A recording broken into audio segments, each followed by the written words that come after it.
in the media conference with Lal Goel, which is brought to you by V4 News, Global TV, V4 Stream, Malnadu TV India, news गांव से संवाद सरोकार news, Bharat post news, organ donation India Foundation and Gyan. Our endeavor is to enlighten you with the current topic. And today's topic is very, very current, very relevant for all of us. And the topic is drug and crime. But before I will go on the topic, main topic, I would like to inform you that today is the World Population Day. World Population Day is an annual event observed on July 11th every year, which seeks to raise awareness of global population issues. The event was established by the Governing Council of the United Nations Development Programme in 1989. It was inspired by the public interest in 5 billion day on July 11, 1987, the approximate date on which the world's population reached 5 billion people. So you can imagine that in about 34 years, from 5 billion, now we are 7 plus billions. So almost 40 to 50% rise in 34 years. This is the position of how the population is increasing day by day. World Population Day aims to increase people's awareness on various population issues such as the importance of family planning, gender equality, poverty, maternal health, and human rights. Media conference with Lal Goel hopes that people should understand the importance of family planning and leave a decent world for our forthcoming generations. Now coming to the main topic, that is drug and crime. A drug is a substance that causes a change in an organism's physiology or psychology when consumed.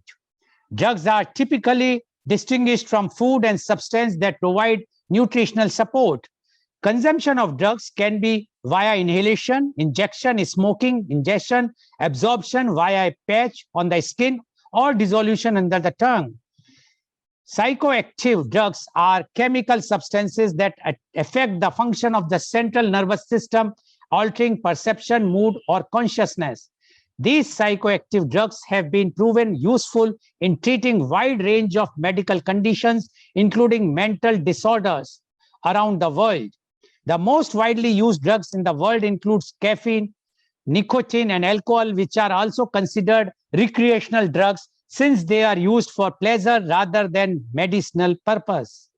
Abuse of several psychoactive drugs can cause psychological or physical addiction. It's worth noting that all drugs can have potential side effects. Excessive use of stimulants can promote stimulant psychosis.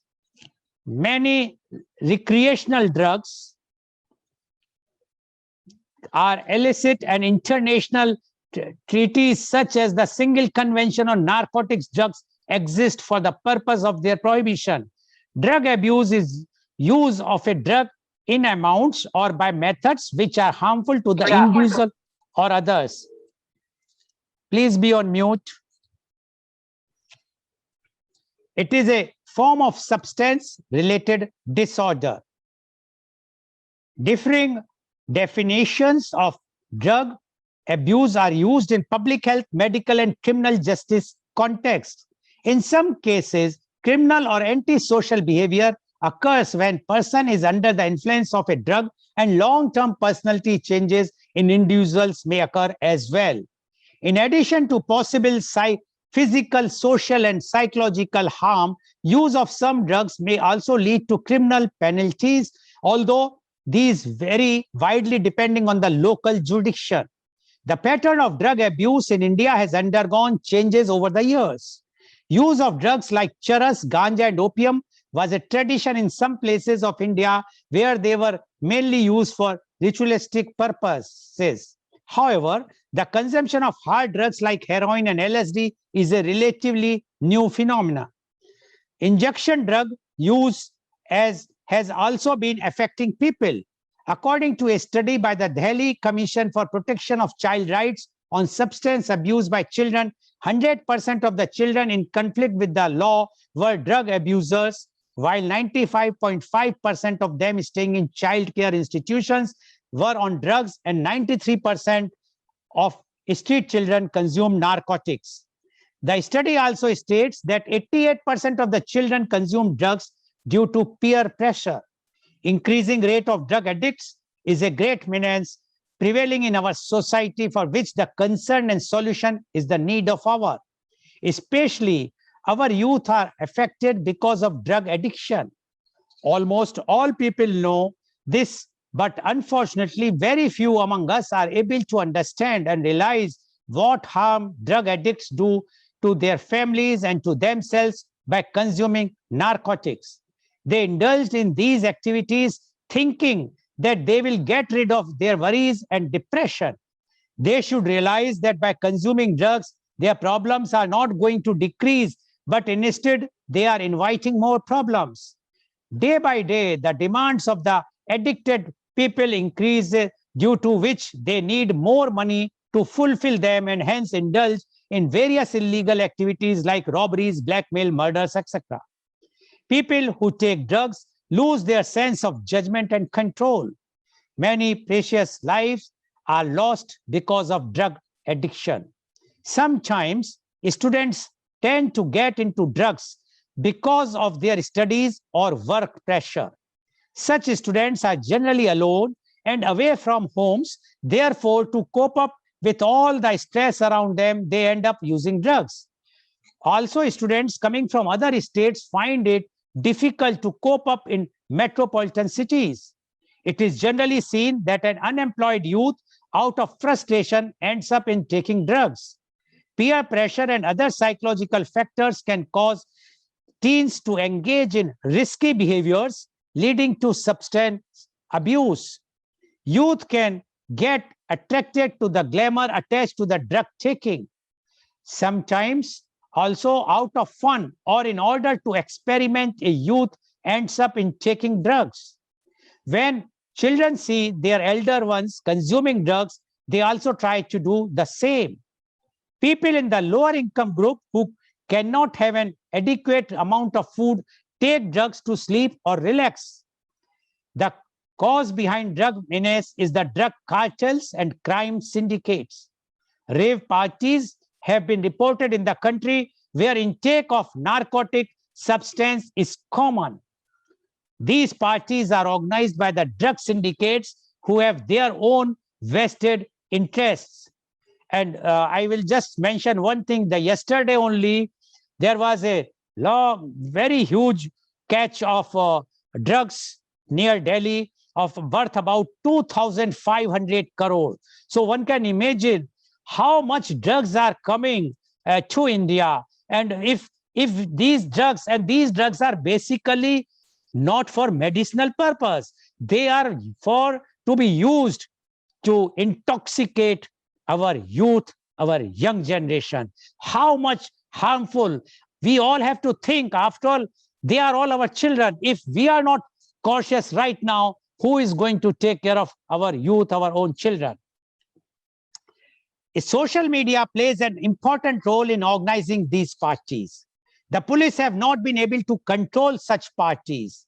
Smuggling of drugs in India through the states which share the border with neighboring countries. Normal food products like candy, noodles, pan masala, and gutka laced with drugs are sold to school and college students. Such a bad thing they are doing. Just imagine a child of going to 5th or 6th or 7th standard eating candies and getting drug addict without her or his knowledge. Such a bad thing is happening. So please, I appeal to all the parents to be cautious when they are sending to child to the school, that see to it that they should not eat anything from outside. Everything should be whatsoever either school provides or you are sending yourself. The African as well as the South Asian route being misused to bring drugs into the country.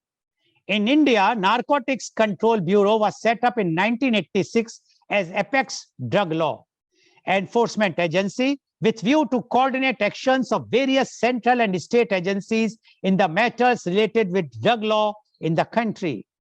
India is signatory to various international drug-related UN conventions, and the responsibility of implementation of the provision of these international conventions also lies with NCB.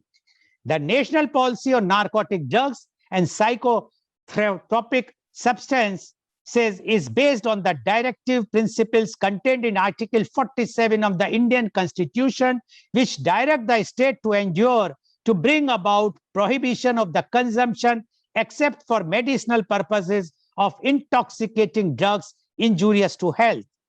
The government's policy on the subject, which flows from this constitutional provision, is also guided by the International Convention on the subject. A drug-related crime is a crime to possess, manufacture, or distribute drugs classified as having a potential for abuse, such as cocaine, heroin, morphine, etc.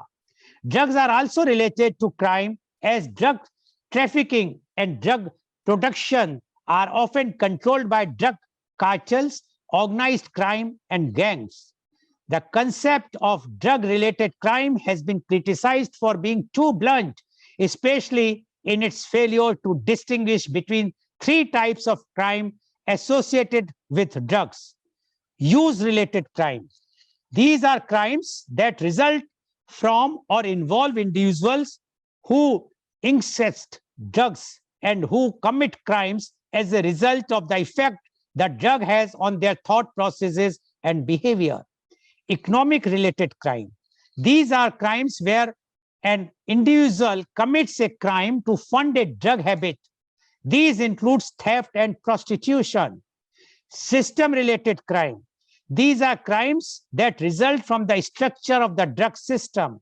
They include production, manufacture, transportation, and sale of drugs, as well as violence related to the production or sale of drugs, such as a turf war. Drug-related crime may be used as a justification for prohibition, but in the case of system-related crime, the acts are only crimes because of prohibition. In addition, some consider even user-related and economic-related aspects of crime as symptomatic of a broader problem. So to discuss this very, very important, I will say problem now, because it's a problem, it's a disease, it is something which has to be cured, which has to be cleared, which has to be removed right now.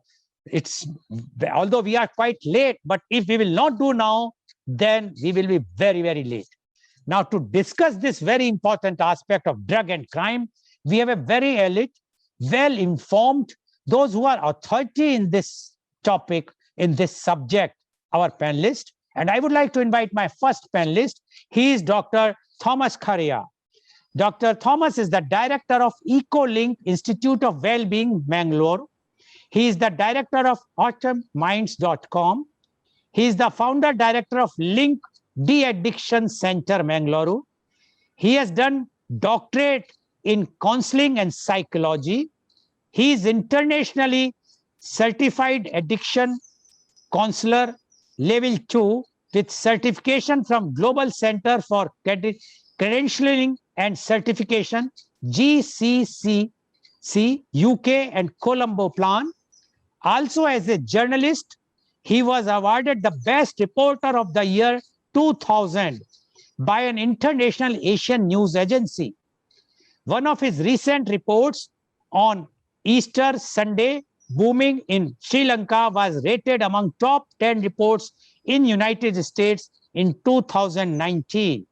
Written and published nearly 800 news articles and features on various issues in electronic and print media. Authored a book on the impact of alcoholism on the poverty conditions of the daily wage earners. Welcome, Dr. Thomas Kharia, on our show. Dr. Thomas, you are very much involved in this de-addiction of the drugs-related problems and those who are drugs addict. And you are seeing every day, and I know when I met you once or twice, You always talk and you always wanted that we should raise this problem and this thing in the society. We are trying, and we have already raised 2, 3 episodes we have already done. But every time, whenever we do, new news comes after that episode, and we always find that new ways have been found by the drug smugglers, criminals, drugs, those who are harming our generation, the youths, and this is boiling the, I think, of everybody's blood, who are anybody who is reasonable. Now, being in this work, we in this field, we would like to know your views on drug and crime. Dr. Thomas Karia, please. Thank you, Lal Goeb sir, for your long introduction about me and about drugs also. I think you have touched upon almost everything about drug abuse, and it makes our work a little more easier, definitely. No, we don't need to touch upon so much about the technical aspects of drugs, I think. Yes, today's topic is drugs and crimes. Whether we like it or not, we have to accept the fact that there is a strong link between drugs and crimes. Maybe that is why anything related to drugs, it is sometimes seen as a criminal activity, and a lot of people attach drug abuse with crimes. Now, last 10 years, I've been working at the international level with Colombo Plan and then UN. And you may notice that even UNODC, like United Nations, have named its office for drug prevention as UNODC, means United Nations Office of Drugs and Crimes, which shows that both the topics go together. And now, definitely, everyone knows that both the things coexist. And many countries are fighting this menace of drug abuse. They're waging war with substance use disorder in the world. And it is very sad to say that even the superpowers in the world are stuck with no answer how to go forward. Like, you may not even believe that, no, even United States of America, which is supposed to be one of the supermost powers in the world, 50,000 people die of drug overdose there every year. It is something very, very difficult to believe that people die of drug overdose itself. Means, as Lal Goel has already pointed out, drugs actually affect the youth mainly. And when a country is losing its youth population, you know how far we can go. So this is a world war. In fact, it is something which all of us are involved. All of us have to fight together to do something about drug abuse. I have been working in this field for almost 3 decades. Initially, I was working with the drug treatment here as the director of Link De-Addiction Center here for 18 years. After that, I was working in the international level. And I worked in Afghanistan also for 2 years. I was in charge of the coordination of the treatment program there, drug treatment program and drug prevention programs there. And I have observed with my own eyes how much actually opium becomes a center of the wars there. Almost daily, you hear about the bomb attacks and different, even terrorism. Everything is fought with drug money and opium. And that is where we need to discuss about topics like drugs and crimes, because this is something which we have no answer. Last 2 years, we were very much worried about this small virus called corona, and then it has almost conquered the entire world.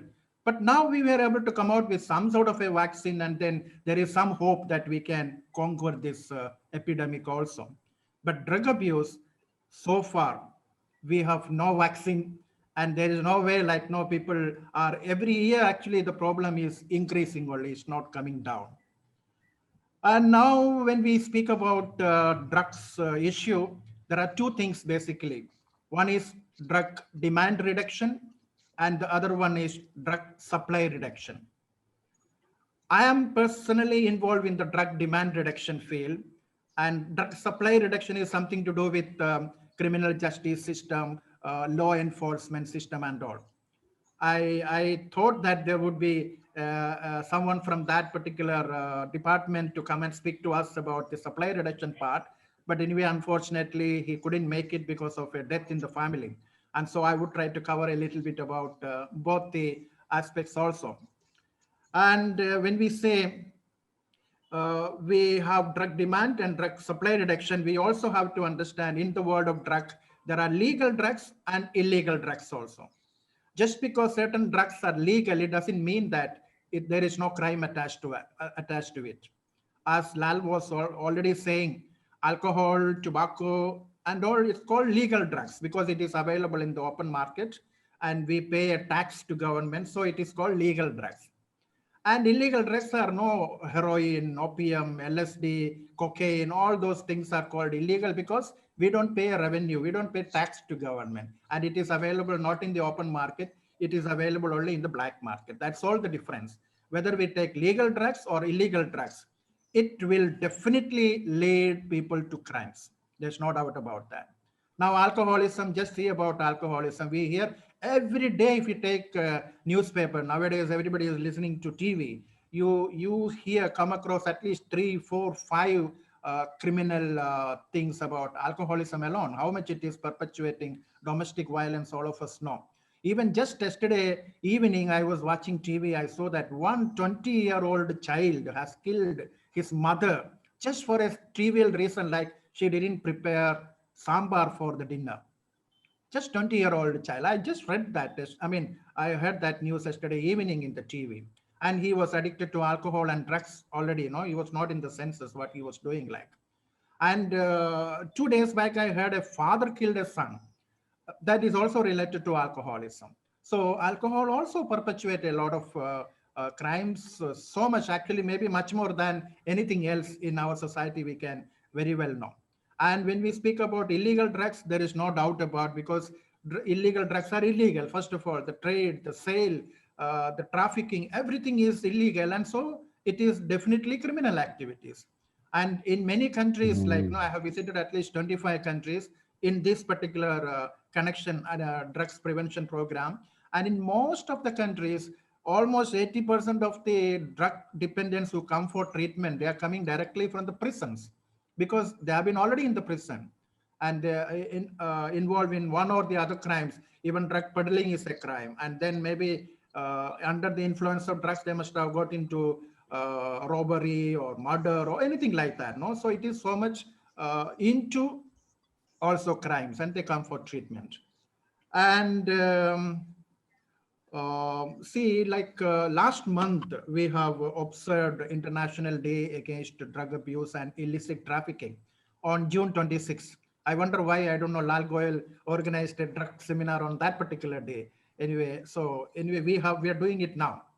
And in that particular occasion, UNODC have come out with the World Drug Report. Every year they come out with World Drug Report in connection with the International Drug Awareness Day. So in this year, the report shows that there are 275 million people have used some sort of illegal drugs in the last 1 year in the world, in the world, 275 million people. Out of that, 36 million people are addicted to that, totally addicted, and then they require treatment. They also have come out with some other revealing facts, like now during this pandemic, the maximum substance which was used was cannabis. Earlier, which was never considered even as a very serious drug, but now the use of cannabis is going very high in the world. It is almost doubled in the last 1 year, according to that report. And then another substance which people abuse so much is prescription drugs, which are available in the medical stores itself, and synthetic drugs. So for everything, there is a substitute available in the medical stores now. So people go for that. So these are some of the new trends in the field, which we need to address like that.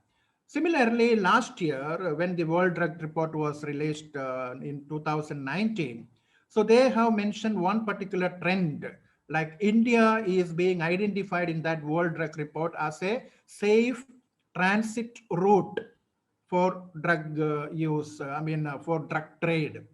There are many reasons for that. At least three reasons I can spell it out. One is, of course, the geographical position of India is in between Golden Crescent and Golden Triangle.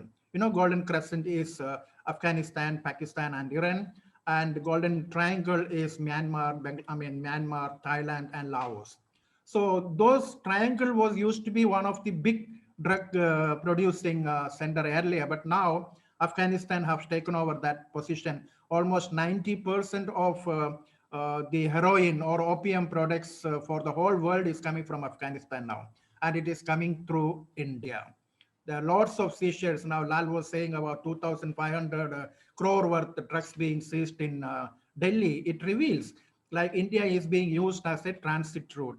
There are two reasons. One is the NDPSA Act, like no, see, Goel was mentioning about that, is a little bit lenient when we compare it with other countries. Like most of our neighboring countries, if they are caught with the drugs, they are either hanged or they are finished off. Like capital punishment is there, is very strict rules are there in other countries. But in India, still people can escape. Even if they are caught and put in the jail for their lifetime also, still they would have earned a lot for five generations. Like no, so they like to take the route of India for because of that safety, what they enjoy from the legal system also. Government, police is doing their job definitely, but we don't have a very strict rule even now actually to deal with the drug related crimes. Of course, crimes are seen differently, but drug trade itself, I am telling. And then another reason is, of course, India's population, huge population and huge unemployed population also. The easy way to make money, like no, for people is getting to drugs, use no, do the drug peddling, and you get a lot of money out of it. So people are getting attracted to that. And then I worked in this field for a long time. I know like know how they catch hold of youngsters and spread the drug network. It is like network marketing, no, like there are many companies which comes out with the network marketing concept. You catch one, no, you each one catch one, or each one catch two or three, like that. No, that is a system which they are using. The moment they get a student from a particular university or college or something, and that student is first made to consume drugs, and they make him addicted to that, and then he will have no money to buy it, and then this offer is given, you bring another person, we give you a free dose. And that's how no, it grows. No, like ultimately whom are the police catching? These are the people. By the time they are caught, they are also already addicted to that, and only addicts are being no actually used as a drug peddler also. So this is how the system develops, and then everyone in the drugs world is linked to so many other people, like no, in this, that's how it spreads. It's very dangerously, it is spreading into a lot of youngsters. And already many developed countries have actually found it very difficult to address this issue, and they can address all the other issues, but this issue they are becoming very. So what is possible and feasible now is prevention. And prevention is, that role relies with all of us. And then we don't need to say a drug peddler, if he is addicted to that, we have to see him as a person affected by the disease of addiction. So it is a psychoactive substances. It affects our CNS, no, central nervous system, and that's how people behave in different way. They get into crimes and things like that. But there is a person behind. That person has to be accepted as a person with dignity, a person with a disease, and then we need to definitely treat them with that way. We don't need to socially isolate them. Social stigma is one of the reasons why people are not scared to go for even treatment. So let us work more closely with the drug prevention program, drug awareness programs through universities and colleges, and save our youth as much as possible. Like that is the role which we can do, and these kinds of seminars will definitely give a opportunity to share our facts, and then for people to discuss this. Thank you, Goel, for giving me this opportunity. So I end here. Of course, later any questions, I am ready to answer to that. Thank you. Thank you very much, Dr. Thomas Karia, for giving your views, and not only views, the details about the drugs and crime. I would just like to highlight what he has said, few of them. First thing he says that drugs and crimes are linked together. You cannot separate them. And he said even the United Nations, because they have put the name of the office as UNDNC, that United Nations Drugs and Crime. So it clearly shows that how seriously drugs are is creating the menace in the crime world. So he says the drugs are the such thing where there is no vaccine. We have already developed, and rather we are in putting nowadays the vaccine for the COVID, but for the drugs, there is no vaccine, no antidote, which can stop the drug menace. Yes, drug de-addiction centers are there, but that is afterwards, after the person become addict. So we have to stop at the very beginning so that no one should be drug addict. And he said about he mentioned one thing, rather he tried to blame me that why I have not kept on the 26th of June, the drug abuse day. Yes, Dr. Ruxana reminded me. She also was shocked, I will not say surprised, like you, that why I have not kept that thing on that day. She reminded me. I said, because all the Saturdays have been blocked for an international conference, and in advance, at least 1 or 2 months advance, all the international panelists are to be booked. So already there was an international conference booked for the Saturday. And that's why, because the 26th June, I still remember, was on Saturday. And that's why we could not keep. And that's why we wanted to do it. And as you mentioned, yes, today one of our panelists who is dealing with this particular thing, because he's a ACP in the Mumbai police. He was supposed to be here today, and he was dealing with the drugs very closely, because he was posted for almost 15 years in the crime branch in Mumbai, which was dealing with all these things whenever there is a crime. And the crime and drugs, everybody knows, very closely related. But due to, and unfortunately, all of a sudden, I received a message in the night, there is a death in his family, so he could not participate. So no problem. Dr. Thomas has taken care of all those aspects which is required. He also mentioned about the golden crescent and golden triangle, how Afghanistan is producing the drugs and 90% of the drugs are coming to India. Like yesterday's catch of 2005. This is a tip on iceberg. It's not something very big.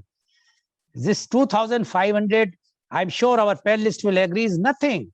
The amount of drugs which are coming to India is far, far, far more. I still remember one of our conference, one of the panelists who was director of this Gujarat region for the in the narcotics department. He only mentioned that our total average catchment is about 4% of whatsoever the drugs are coming to India. Now one can imagine 4% or 5% is nothing in what is happening today. So this is the condition. And he also mentioned that our laws are very weak. He says laws are there, but implementation of laws are weak, because either they will get some lifetime imprisonment, so it makes hardly any difference because they have already earned money, or with the help of lawyers or the judiciary, the case linger on, and it ultimately it comes either the acquittal or a very less punishment. While in other countries, according to Dr. Thomas, they will be executed. They have to be either hanged or death penalties there. So it's a very, very hard punishment there. While in India, it is not there. That the punishment is there, the law provides, but the implementation is weak. Last time also, I remember the same director of the narcotics, former director of Narcotics Bureau, he said that we have all the laws, but because the criminal, they engage the top lawyers, they engage, and then it is a linger on in the criminal process. So that is one of the reason. That's why India. He also mentioned about India's population. Although I disagree with Dr. Thomas, we can see our neighbor China. In up to 80s, China was called as a opium country. There the people are addicted. They were doing nothing. They were only consuming opium and not doing nothing, and they are relaxing, and they were good for nothing. And now China is #1 country in the world. Where is opium? So the population of China is more than India. So it's something wrong, as Dr. Thomas says, either the law or whatsoever, some will, political will, something is lacking in our country. But that is, but there is definitely the more population. It's very difficult to control, but one has to come out with something. One very interesting point which Dr. Thomas has raised is, he says the drug syndicate works like MLM, multi-level marketing, or in other words, networking marketing. See, these MLM, at one time, I still remember, Mumbai police banned them. And I was not knowing at that time why, what was the reason. But afterwards, they says because the drug cartel is using this MLM. And I was shocked how they are using. So nowadays also, whenever somebody approach me to take some scheme of MLM, I always say, please don't be involved. This is very risky thing. You will lose your money. And it ultimately, it's nothing but a drugs money which is going to be there, because they are collecting the money, they put it in the drug business, and the drug business, if it is going on, they are paying you the doubling your money, everything. But the day the drug business fails, or there somebody catch hold, or the greed comes, they stop.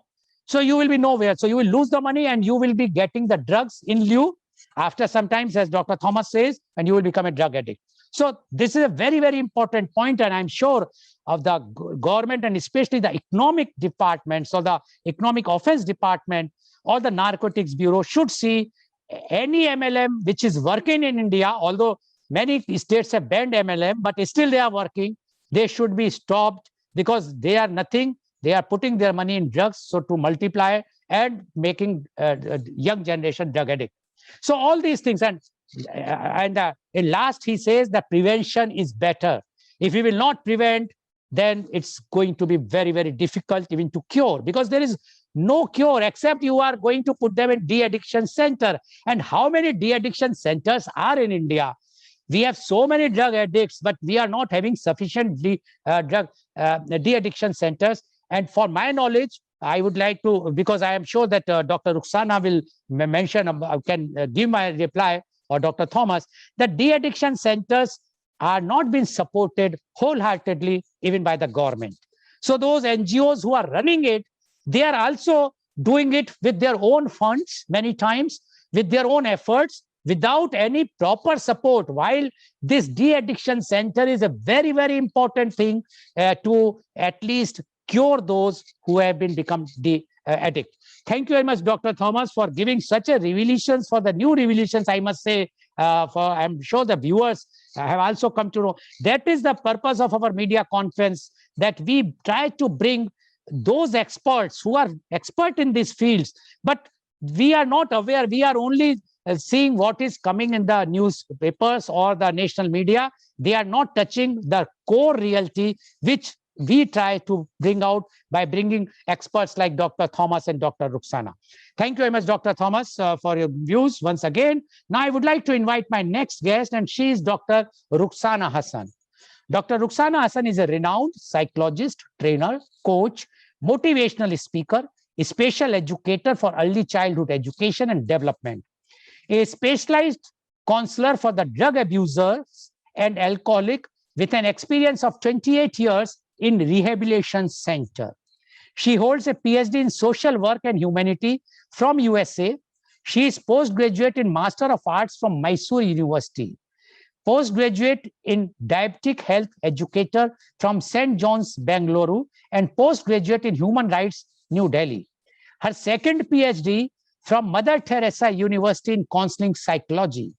Presently, she is doing her third PhD in applied sciences from Rajasthan University. Sometimes I joke with her, how many more PhD you are going to take, or you want to go in the Guinness Book of Record for holding maximum PhDs.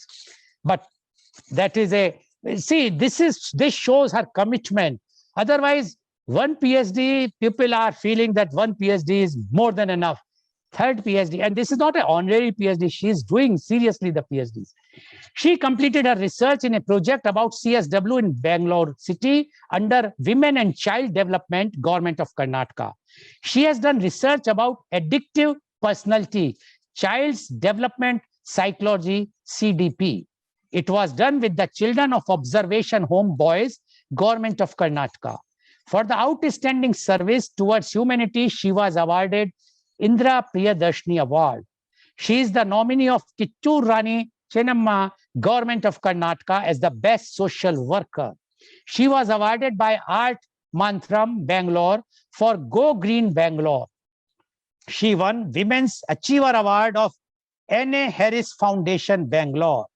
She has presented her papers at many international conferences at Turkey, Istanbul, University, and Egypt, trained teachers in Delhi, Mumbai, Chennai, Hyderabad, Pune, and all over Karnataka. She was the counselor in charge of Karnataka State Counseling Center as an advisor for the Karnataka State Minority Commission 2011-12, and also has designed pilot projects for the Government of India and Government of Karnataka. She is the founder chairperson of the first Rehabilitation Center. She is the first minority woman in India to have started such a unique, challenging program. She designed mobile computer and tailoring training units with the help of Ministry of Labor, which benefits for the minority girls who are denied education for various reasons. Her title is Smiley Girl of the Town. She builds a new dawn in the darkest dusk just with her positive smile. So I welcome positive smiley girl, that is Dr. Rukhsana Hassan, on our show. JC Dr. Rukhsana Hassan, you have heard Dr. Thomas Karia, and he has explained all those things which are quite revealing. Although I have done 2-3 conferences earlier, but few things I also learned for the first time through Dr. Thomas. And it's a learning thing. Every time we learn. And you also appeared in one of the show on the drugs, if I remember. So now we would like to know from you your views on drug and crime. JC Dr. Rukhsana Hassan, please. Thank you. Good morning, one and all. Good morning to all my dear viewers. And a request to the viewers, please, if you are watching this, please watch fully. Because in a half-baked cake will get your stomach upset. This is a very... Excuse me, Dr. Hassan. Can you just come in the center? You are at one side, so they can watch fully. Yes, please. Yes? Okay. Yes. Thank you. Okay. And since this is a very sensitive subject, if children are watching, please, parents, accompany them, because we have been telling the kind of drugs which is available, the names of the drugs.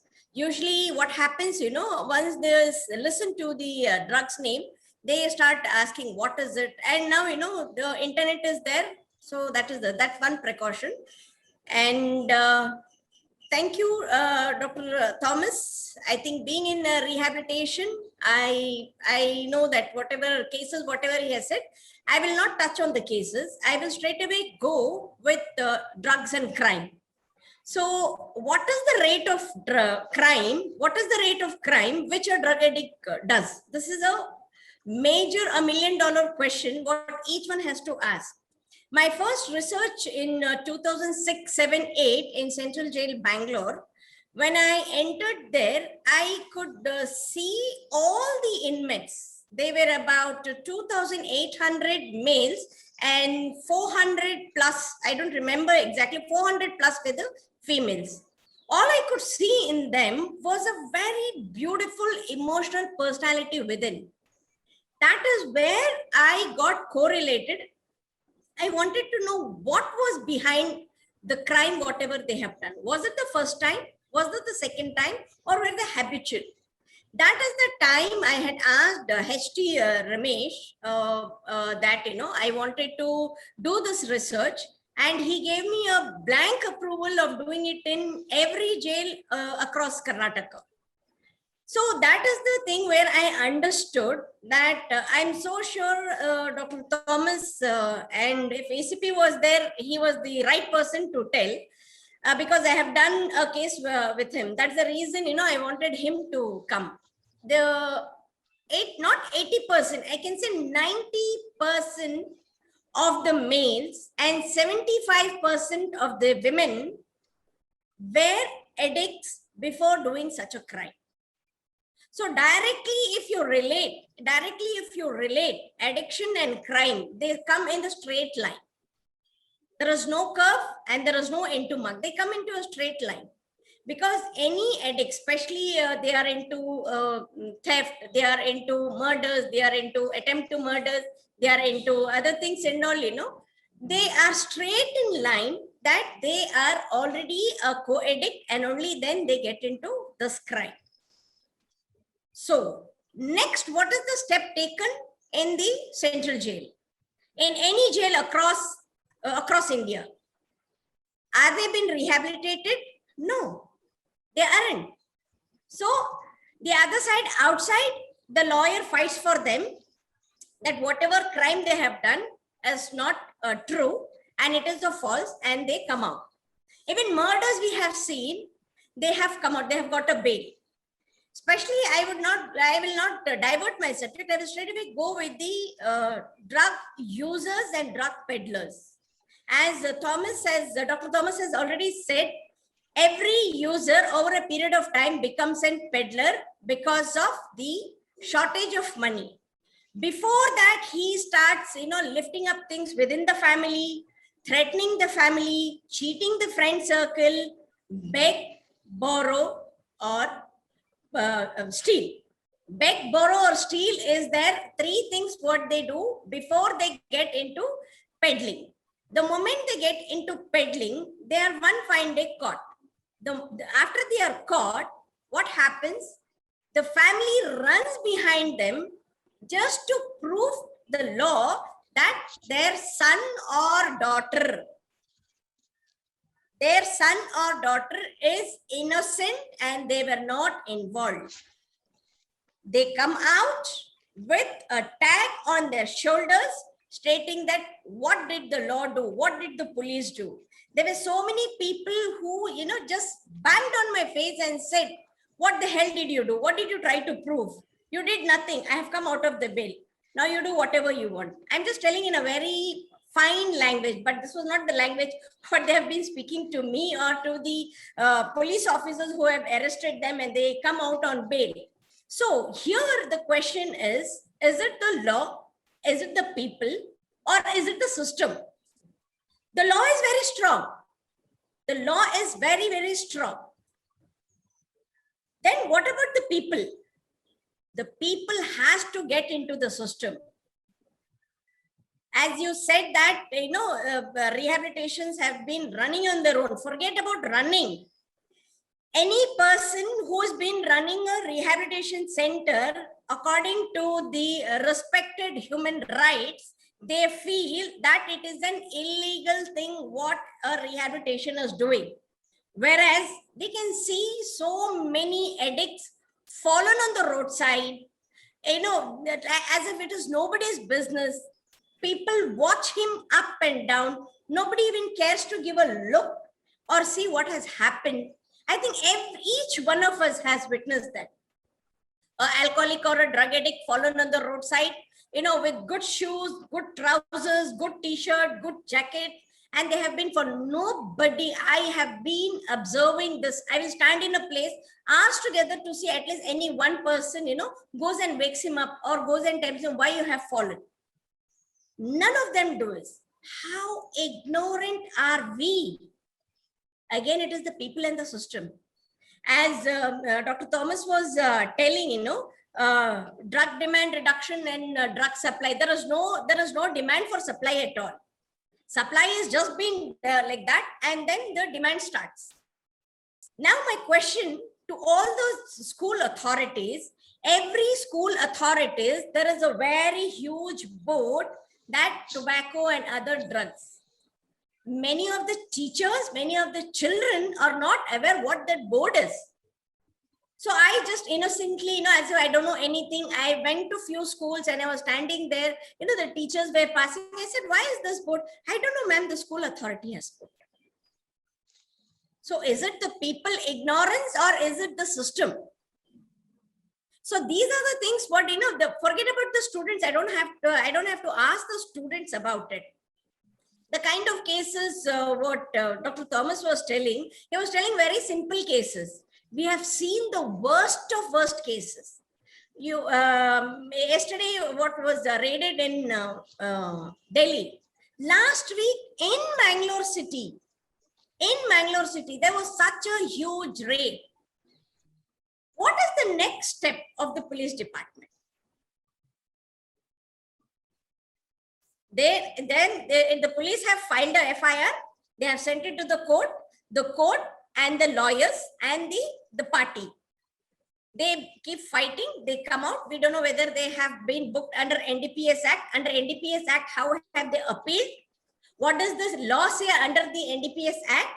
And what is the lawyer trying to prove to the court? Here, it is the people who have to understand why such a crime has been occurred, why these people have been arrested. I shouldn't be a party to support this. It's not that, because I'm a lawyer and the client is going to pay me a big fees, I'm going to fight for a wrong cause. This is what is happening. Here, when we talk about the human rights, why did the human rights come into picture and say that, all the NGOs who are dealing with the rehabilitation of drug addicts, alcoholics, and chemical substance abusers are illegal? Under what law have they come up with a conclusion that they are illegal? Nobody is there to ask. What is the law? What is the policy? Is there any stringent law for the treatment, for the rehabilitation, or if he is or she is a drug addict? There is no law at all. You talk about NDPS Act, even they are restricted only with few drugs where they can have a raid or where they can arrest. Even they are restricted. We have seen children who are just 7 years, 8 years, 9 years, 10 years, who have been using whitener. Way back in 2008, 9 and 10, I had a big fight with the Waqf minister and with the Waqf principal secretary. I made them understand what is the usage of those bottles. Remember there were 2 bottles before the pen was brought in. It was a huge fight, made them understand the drug is available on the table. The principal secretary, Sanaullah sir, was surprised, and said, is this possible? Sir, please, let me give an experiment. I just took my handkerchief and I poured and I just told him, just sniff this and see, sir. Where SSD happens, sudden sniffing death. Nobody is even aware about it. Just for a small virus of corona, the whole world has been fighting. But drug addiction is also there in the whole world, and thousands and lakhs of people have been dying. The beauty of drug addicts are they are dependent on drugs. The family is codependent on them. He runs behind the drugs and the family runs behind them. No disease in the world is a family disease, but addiction is a disease of family. No disease is so progressive and dangerous as addiction. Addiction is not an habit at all. Many of the learned officers, they say, oh, Ruxana, it is just an habit. Iska kya itna bada? Main bhi roz peeta hoon. Roz peene wali baat alag hai, and the person who is addicted is 2 different variation what we have to understand. Only then we will be able to know the difference between an habit and an addict. Addiction is a severe kind of drug disease that no film actor, no advertisement, no pharmaceutical companies, no government, no police, none of them have taken it seriously as we did for HIV. If you come to Bangalore city, there is a place called Islampur. There is a place called Govindpur, Hegde Nagar, Neel Sandra. I can just name it, but I can just go on. Randomly, I will take the survey department and I'll show them 100 houses. It's a randomly you get into 10 houses. 10 out of 10, you can find one drug addict over there. The father is a drug addict, the son is a drug addict, the mother is a drug addict, the daughter is a drug addict. Where is the upcoming generation going? In a small two-tier city, Mangalore, how many schools are aware about this? How many schools want to talk about this? None of them. Whenever I go to any school and say, no, Ruxana, we don't have any such problem. Please let us not talk about it. How much more will each person deny about this problem? We are talking about prevention. Where does this prevention start? Where is the birth of this? Only when I know where is the birth of it, I can go and have in preventive measures. But when they come to a rehabilitation, they only come after becoming full-time chronic addicts. None of the rehabilitations can claim that I can recover this patient who isn't drug addict. At least alcoholic, I can say 4 to 5%, yes. Once a drug addict, it is so severe that, a person who's in counselor, Thomas will definitely agree with me, a person as a counselor should become his sponsor and say that just for today, I will not touch. This is the promise what you have to, as a sponsor, you have to be telling the addict who is having so much of time, which counselor will be so dedicated, which rehabilitation will be supportive.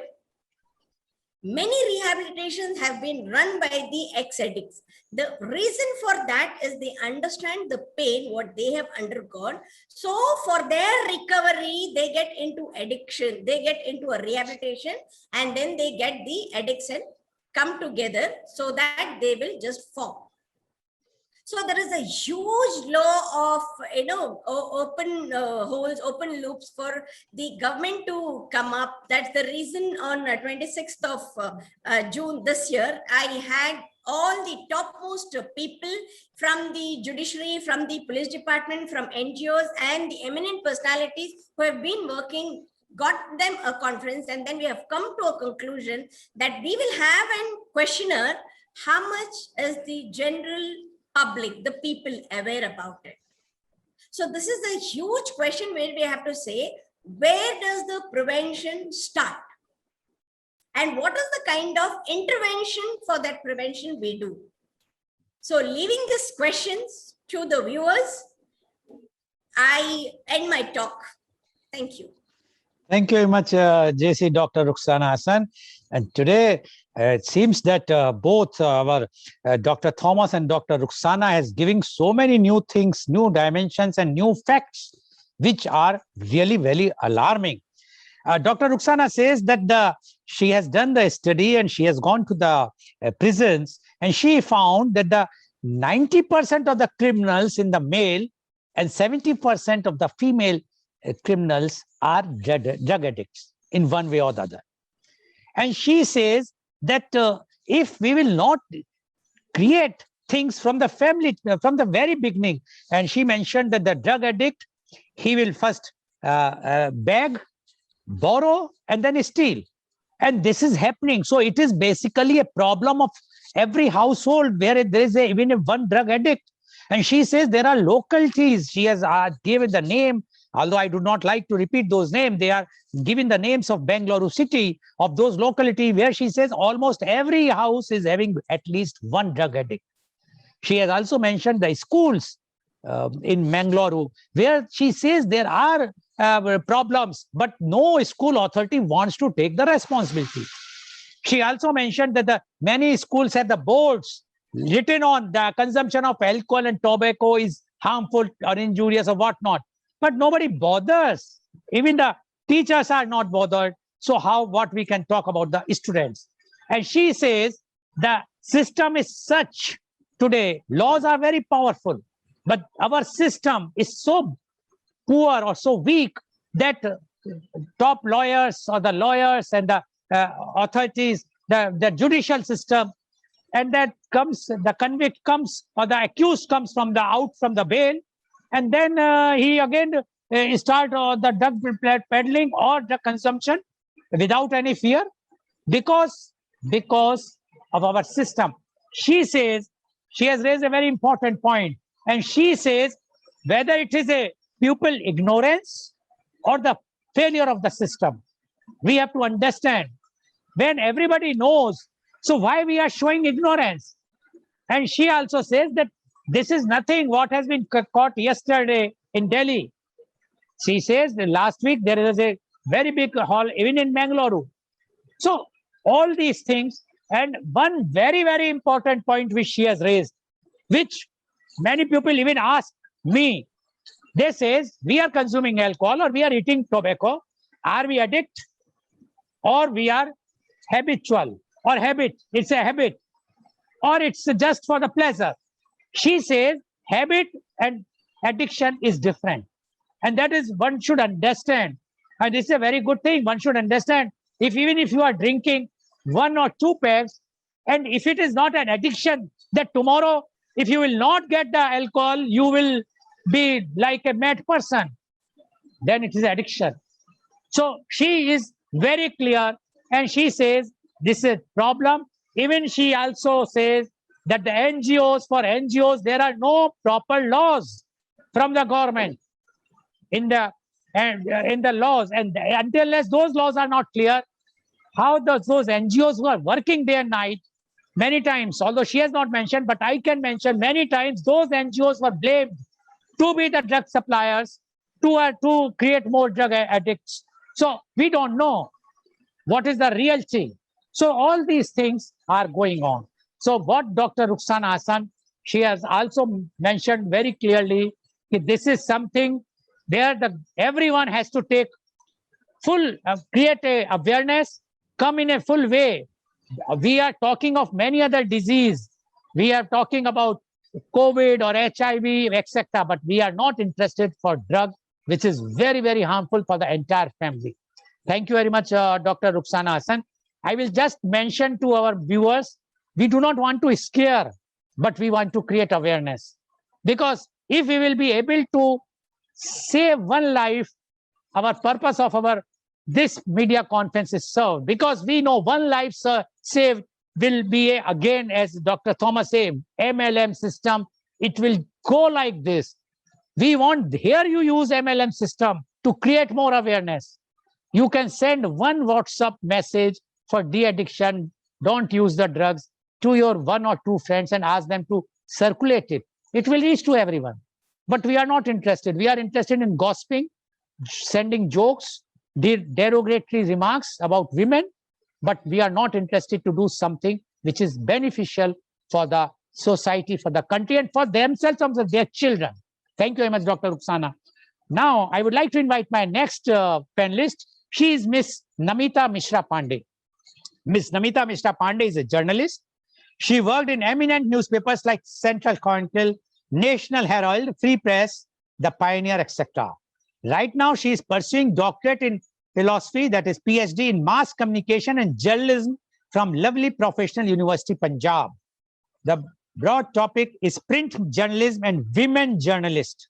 She won a gold medal in post-graduation course. Welcome, Miss Namita, on our show. Miss Namita Mishra Pandey, you have heard what Dr. Thomas Karia as well as what JC Dr. Rukhsana Hassan has mentioned. And they are very, very clear. We understand, at least I understand, that you are a journalist, although you are not in these rehabilitation centers and not. But as a journalist, I always believe, although I am not a journalist, I am you can say, forced by the Global TV's chairman, Mr. Paul, to be on this seat. But I know the journalist is a person who have knowledge of everything, because they see where everyone can't see. Hindi mein, there is a proverb, jahan na pahunche Ravi, wahan pahunche Kavi. Means where the sun is not reaching, there the poet reach. Nowadays, instead of poet, it is the journalist. Where the sun is not reaching, you people are reaching. And I'm sure Dr. Thomas, being a journalist himself, also vouch for me, because journalist work is this. And that's why we are happy to have you here on our program. Now, we want to know your views on drug and crime. Miss Namita Mishra Pandey, please. First of all, I would like to thank Mr. Lal for giving me this privilege to share this platform with such eminent persons like Dr. Thomas and Dr. Ruxana, who has elaborated about the drug addiction and all these their views about this. I am privileged to be on this platform. So in a very short, I'll finish my drug addiction thing. So in my view, drug addiction is a disease. It is a problem. It is not just a habit. It is a disease. It is a problem that affects a person's brain and behavior. And it not only leads to health problems of an individual, of a family, or whatever it is, but it is the destruction of entire social system. It is the destruction of entire social system, because if an individual is consuming drug, then he is hitting the entire system, entire social system. May it be his wife, the society, may it be his children, or whatever it is. If like Dr. Ruxana, she has beautifully said that like the youths of nowadays are hitting hard with this problem. I totally agree with Dr. Thomas and Dr. Ruxana about their views, and like and I agree with them. The most affected people due to drug addiction are marginalized groups, poor people, the youth, of course, the women, and the poor people. Societies are struggling hard to cope up with this grim situation. The entire population of world is like nearly 8 billion, and out of that, 275 million are drug addicted people, and 30 million are like the 30 millions are those who are like the nearby of those 275 million people, and they are somehow directly or indirectly affected by this disease, as we call it, or a problem. In India, we see that there are like 136.64 crore population, and out of that, 62.5 million people are addicted with alcohol. All these are like, as Dr. Thomas has highlighted, Mr. Goel has highlighted, that all these people are, all these alcohol, cannabis, opiates, sedatives, these all are drugs, types of legal or illegal drugs. So like 62.5 million people are addicted with alcohol, 8.75 million people are addicted with cannabis, 2 billion people are addicted with opiates, and 0.6 million are taking sedatives. So this is according to the UNODC report. If we talk about the whole world, then like Mongolia, United Kingdom, Kazakhstan, these are some of the countries which is highly affected with the effect of this drug disease, drug problem. As Mr. Lal has said, that China was way back in 80s, it was an opium country. It was called an opium countries, but now it is like we all know, as it is like crystal clear that China is developing in all the spheres. Not only like it is not only we cannot count it on the level of like population only. It is developing. We people have like many things from exported and imported from China. So it is like developing country. I want to highlight the reasons behind this drug addiction. These are like it is a vicious circle. Like everything is correlated with each other. Like population is the biggest thing which I think is doing harm to our nation. Like it is unemployment is of course one of the other reason why drug addiction is increasing in our country. Then due to population and unemployment, poverty is increasing. People are like this is why the people are coming into the addiction of drug. Then lack of checks, of course, the government is not able to keep checks on each and every individual of the country, and so like the policies and harsh punishment is not there, policies is lacking. This is why there are problems of drug addiction. There are preventive measures, like Dr. Ruxana has said, that preventive measures are there. I will also highlight those measures, like what are the preventive measures which we can take to like cope up with this problem. First of all, Of course, we have to, prevention is better than cure, as said by Dr. Thomas, this prevention is better than cure. So it is our need. We have to eradicate this drug addiction. So what we have to do, we have to eradicate it from the grassroots level, means from the root level, we have to eradicate it. And from, if we have to want to eradicate it from the root level, then we have to give proper education, proper learning to our children. We have to give them proper training. We have to we have to set the proper rules for them, that whatever is like essential, whatever discipline and all, we have to teach to our little students. So parental monitoring and supervision is important, what I think, to curb this menace from the root level. Then we, of course, the parents has to provide support to their children, because if the children is not getting the support, then they search for outsiders. They go out and they do whatever they want to do, because they are like in a depression. They want something good in their life, and in that case they start taking drugs and all that, alcohols and other things. So this is like where we are lacking. The family is lacking. The family has to keep check on the parents has to keep check on their children, so that the children must not do bad activities. They must not involve with bad people. So this is, of course, a need of an hour, that we have to provide support to our children, to our little children. We have to give values, the moral values, and the all good things to our children. We have to give. We have to set a good example in front of children. If the parent is not consuming, as Dr. Ruxana has said, that there are families in Mangalore where the people are, the father is taking drug, the daughter is taking drug, the son, the mother, everyone is involved in that. So what we have to do, we have to set a good example. As being a mother, if I not take a drug, how can my child be in that habit? So it is my duty, it is our duty, the duty of the parent, to set a good example in front of their children, so that they will be be away from these bad activities. So family-based prevention is there. Then school-based prevention, of course, as Dr. Ruxana has said, that school must also put checks on the children. They must tell their students that what is wrong, what is right. It is not only the duty of the parents, of course, the school teachers, the faculties, the administration, all is important for the children to make their values clear, that what is important in life, what should be your ambition, how should you would have to improve in your life, rather than giving the lectures on the syllabus and this and that.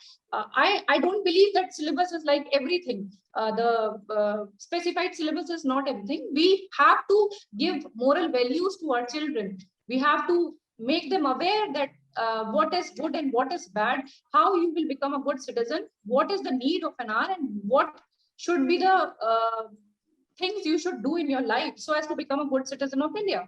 Then, of course, community prevention programs are there. Raising public awareness is important. Like in India, so many people are uneducated. They don't know anything about drug addictions. They don't know anything about the NDPS Act and these big things. They don't know what is like NDPS Act, what government is doing for them, what is drug. Even they are not aware, as Mr. Lal has said, that there are people who are not aware about marijuana and all that things, and they are start using it, eating it with candies and all that things.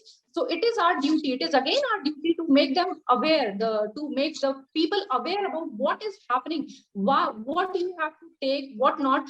Of course, I want to make myself very clear here that सरकार बहुत कुछ नहीं कर सकती है. बहुत कुछ सरकार बहुत कुछ कर सकती है, लेकिन सब कुछ नहीं कर सकती है. सब कुछ नहीं कर सकती. वो आपके घर आके prime minister Modi will not say कि नहीं, you have to do this, not this, you have to sit like this, you have to stand like this. It is not the duty of Mr. Modi and it is not the duty of the government. ये हमारा खुद अपना हमारी duty है कि हम अपने घर को कैसे बना के चलें. How we will give good moral values to our children and like this. So ये हमारी ड्यूटी है. तो हमें ये ध्यान रखना चाहिए that we have to be very cautious about what we are doing, so that coming generation will be aware about the things what they have to do. we have as I told you about Narendra Modi, I am very a great admirer of Mr. Narendra Modi. So I would like to highlight his wordings, what he said in the on 26th of June, the National Drug Abuse Day. He said that it is not cool to have this drugs. It is not a cool thing. It is not. It does not show your style statement. The taking drugs and consuming drugs is not a style statement. Rather, you should be a good citizen and give give importance to your life, because life is very important. And he also says that every effort we are doing to save lives is vital. Whatever Mr. Lal is doing, whatever the eminent personalities are doing, I said that yes, every single effort is vital for the country. But maybe these media conferences and media seminars will be fruitful to the nation, and they will be doing good things in future. So one more research has come out, and it is related to the pandemic. What the research said, that border and other restrictions caused shortage of drugs. It is like during the pandemic, the border and other restrictions, there were restrictions from border to border. The people were not free to move here and there. So this is why the drugs was consolidated on one place, and there was shortage of drugs on the streets. It leads to the increased prices and reduced purity. And this is why, because the purity has reduced and the prices has increased, so the people have started consuming it more. So somewhere this pandemic has also created a big menace to the country, and this is why we have lost many of the things. So this is all what I can say for this right now. I'm very thankful to Mr. Lal once again for giving me the opportunity, and to all the persons who are involved in this. Thank you so much, Mr. Lal. Thank you. Thank you very much, Ms. Namita Mishra Pandey, for giving your views.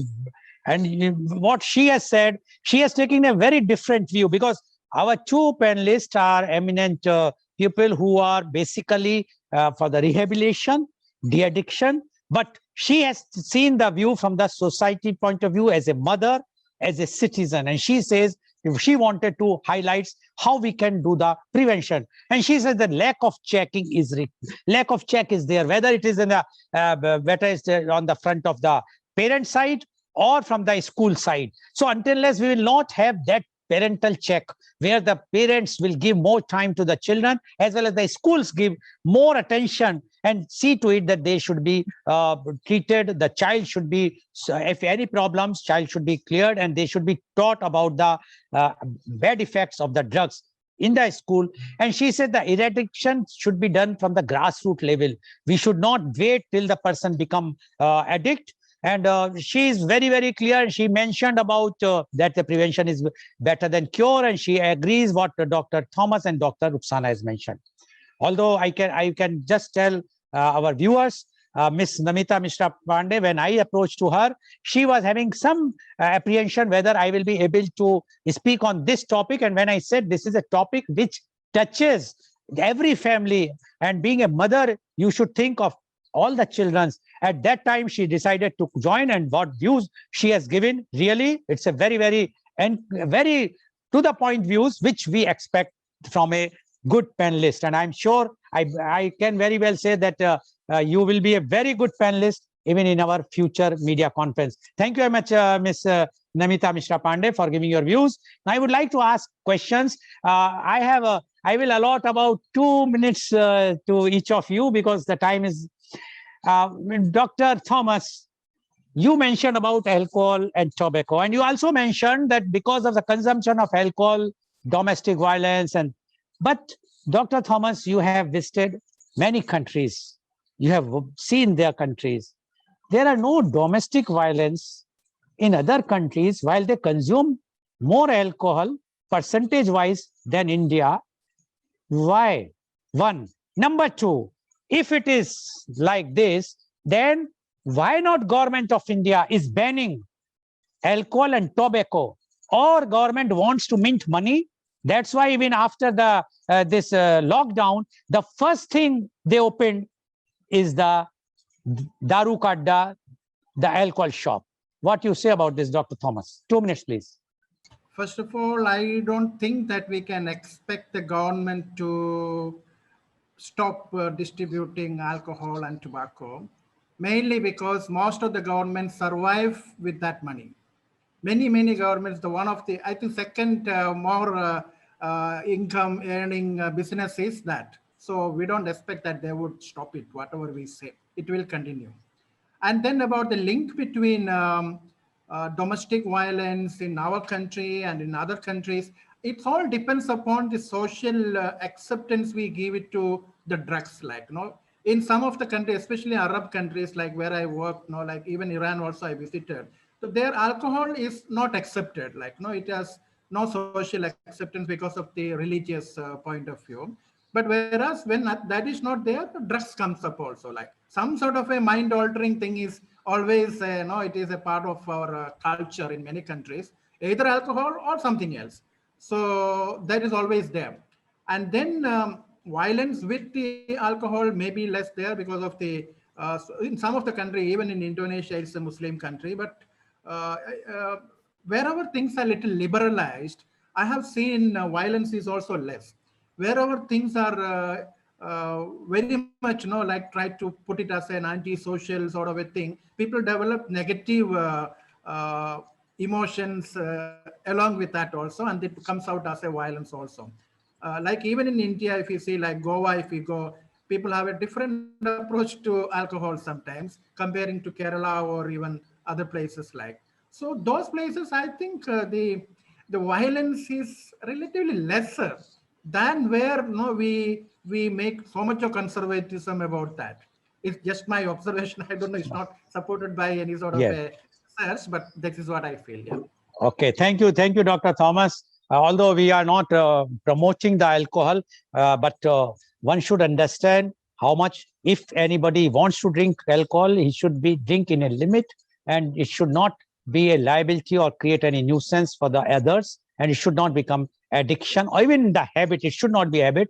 Occasionally, yes. Now, my question goes to Dr. Rukhsana.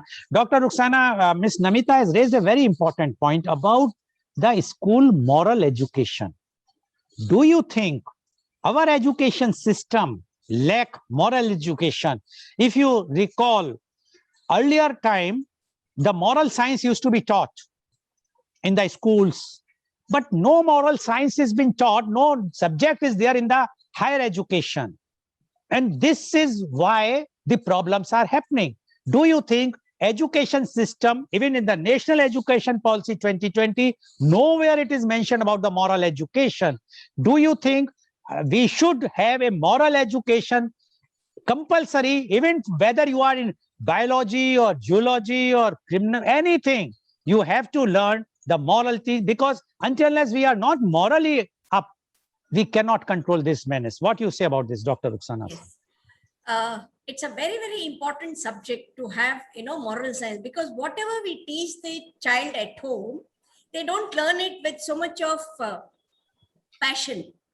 But whatever we teach as a teacher, if I teach a student, he remembers, she remembers, she goes home and tells.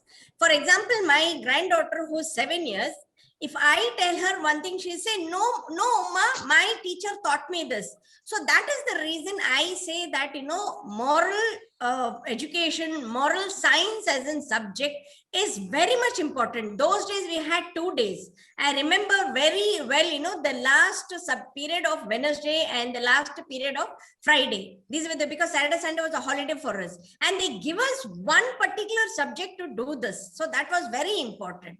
Now, coming back to the schools and education about drugs, moral science, yes. But what about addiction? As Namita has said, that our Honorable Prime Minister said, be cool. But how will we be cool when the particular thing is in front of me and tempting? The law should be so strict, as they say, agar helmet pen kar nahi gaya, to 500 rupees fine. License nahi pakad gaya. Something like that has to come up from the government side. Otherwise, whatever we NGOs do, whatever we journalists do, that's not going to happen. Please remember that addiction is not an willpower, but it is an ill power. Okay. W-I-L-L and I-L-L. The W in ill is missing. That is the wisdom. Oh. So please don't tell them to, to be, Okay. hugs, but not drugs. Okay. Thank you. Thank you, JC, Dr. Rukhsana Hassan.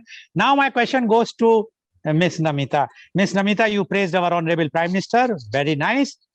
But do you think this, without the support of big wigs, this drugs can come to India? And the ministry, we have a very jumbo ministry now recently. How many criminals are there in the ministry? How many charges are there? Serious charges. I'm not talking about small charges. How you can stop the drug if the top people are criminals or they are having booked in the criminal activities, and if they are not clean, and you preach to the others, be clean. First, you have to clean from the top, then the things can be clean. What you say about this, Ms. Namita? 1 minute only for you. Okay, sir. As I said that whatever we have to stop from the very beginning. I respect the ideas and thoughts of Dr. Rukhsana and of course Mr. Lal. आप दोनों ने बिल्कुल सही बात कही है कि पहले बिग विग्स को ठीक करना जरूरी है. सर मेरा आइडिया बिल्कुल उल्टा है. मैं सोचती हूँ कि ग्रास रूट को ठीक करना जरूरी है सर, क्योंकि अगर plant, if we talk about the parts of the plant, body of the plant, अगर रूट ही ठीक नहीं होगी तो how the plant will give flower to us. So मेरा व्यू है sir, it is my personal view that the younger generation has to be good enough. Okay, harsh punishments होने चाहिए, laws होने चाहिए, बहुत अच्छी बात है, सब कुछ होना चाहिए. लेकिन सर ये हमारी ड्यूटी है, हमारी रिस्पॉन्सिबिलिटी है कि हमारे बच्चे पहले अच्छे हो. If I wake up in the morning and I'll take a glass of that दारू जिसे आप लोग बोलते हैं, मैं लेके बैठ जाऊँ और पीना शुरू कर दूं, तो my children will also do the same. मेरी बेटी है, बात बात वो भी करेगी. But sorry for interruption, sir. अगर मैं if I'll do puja in the morning, then my child will also do the same. है ना सर? तो it is from the family only. ये family से आता है sir. Okay. Thank you. You have confirmed my point of view, because I also said that the big wigs, the top people have to be clear first. Family head is like a big wig. For family head, the leaders are big wig. Whether if you are not wearing mask in Kumbh Mela or you are not wearing mask during the election rally, the same thing if anybody is doing to in Manali or Shimla or this thing, how you can stop them? They can say that when our leaders are doing this, we are also following. So you are right. All the top, whether the family head or the nation head, all have to follow the things which all the younger generation should follow. Thank you very much, Ms. Namita. And thank you all. Today's program has been live telecasted by V4 News, Global TV, V4 Stream, Malnadu TV India, News Gaon se, Samvad Sarokar News, Bharat Post News, as well as first shown live on Facebook and YouTube. And our endeavor is to bring to you every day new topic. But in the evening, we are also doing a program called Kal Aaj or Kal Lal Goel ke Sang at 4:30 p.m. every day. That is again a live telecast where we are calling one personality and we just take his or her life journey. So basically his or her autobiography from their mouth only in half an hour. And today's being a Sunday, we want to make it lighter because today's morning topic is very heavy with drug and crime. So my chief guest is Mr. Lakshman Kharia. He is a member of Juhu Laughter Club, Mumbai. So please do join and have some laughing moment in the evening. So tune in for Kal Aaj or Kal Lal Goel ke Sang at 4:30 p.m. today. Thank you very much, Dr. Thomas Kharia. Thank you very much, JC, Dr. Rukhsana Hassan. And thank you very much, Ms. Namita Mishra Pandey, for joining and giving very, very enlightening views of yours. And thank you all the viewers for joining our show. Thank you very much.